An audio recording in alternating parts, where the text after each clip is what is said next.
Imagine being inside a massive, multi-story office building, packed with hundreds of people, when the fire alarm suddenly cuts through the noise. In that instant, every person needs to get out, all at once. To design buildings that keep us alive, safety engineers rely on a critical equation: the available safe egress time, basically how long before a fire makes the building lethal, must always be greater than the required safe egress time, which is how long it actually takes for everyone to escape. But predicting exactly how long that escape will take seems impossible. You have thousands of individuals, all reacting differently, moving at varying speeds, and making their own split-second decisions.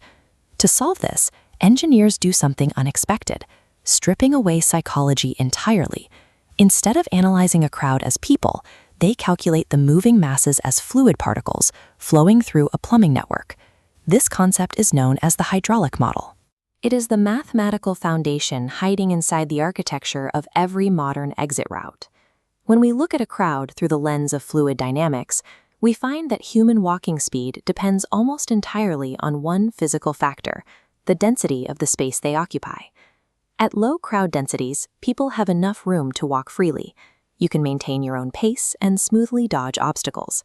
Engineers call this state laminar flow. As the space compresses, that freedom disappears. To avoid stepping on each other's heels or colliding, people instinctively slow down, causing the overall speed of the group to drop sharply. This scatter plot chart shows data collected by researchers over decades.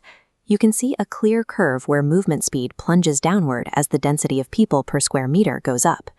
Once the crowd reaches roughly 3.8 persons per square meter, individual agency completely vanishes. The crowd enters what is called stop-and-go flow, moving together as a single physical wave into any empty space that opens up.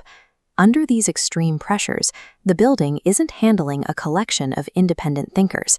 It has to physically accommodate a unified mass. Because a dense crowd behaves exactly like water, safety engineers analyze a building's entire layout as if it were a network of pipes. There is a catch to this geometry. Not all floor space is actually usable for escape. As people walk down a hallway, they naturally sway from side to side, maintaining a buffer distance between their bodies and the walls. This diagram shows the effective design width. Dotted lines map the unused boundary layer mathematically subtracted from the physical width. Everyday obstacles like telephones or viewing areas pinch that usable space further, creating invisible bottlenecks that constrict crowd flow.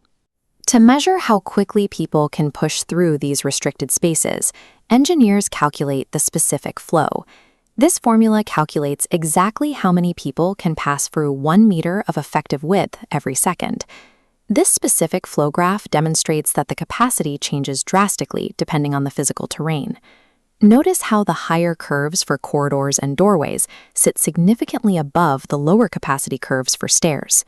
By mapping out the effective width and calculating the specific flow for each section, engineers mathematically pinpoint exactly where human traffic will pool and choke.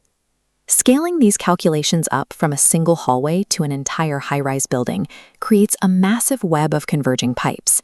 As this flowchart shows, the first-order approach scans for the single constraining component, the narrowest valve that caps the maximum escape speed.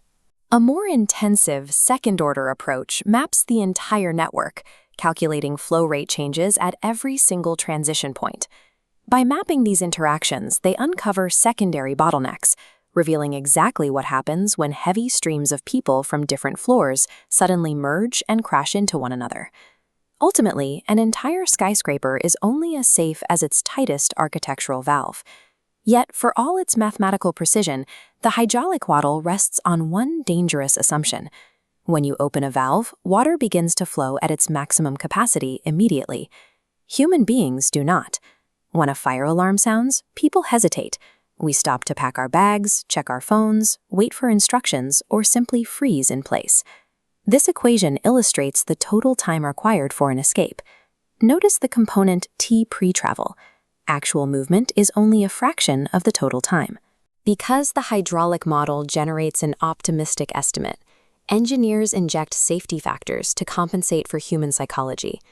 An emergency stairwell exists as a mathematically over-engineered valve. It is heavily sized to handle the sheer physical pressure of a crowd, specifically to buy us back the critical minutes we lose to our own human instincts.